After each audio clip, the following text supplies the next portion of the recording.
Alexei, Navigator laser cutter. It's different to ones we've seen. Why is that? Yes, the specialty of the machine, we have two independent heads, high acceleration, and very fast pellet changer. Okay, so the twin heads, so you're basically halving production time or doubling production. Yeah, and we produce Y-beam from carbon fiber and use special technology. It's a top technology. So the beam itself, carbon fibre, so a lot lighter, so it can move around the rapids a lot quicker.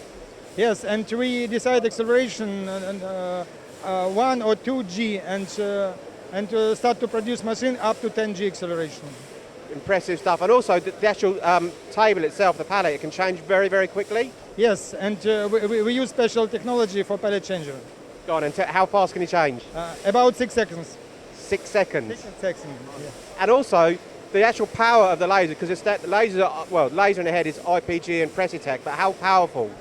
And now most popular 15 kilowatts laser, and it's a top of Precitech and top of IPG. Okay, so Alexei, I think showing off a bit there. So 2 heads, 15 kilowatts, changing the table in 6 seconds. Impressive stuff. Thank you very much.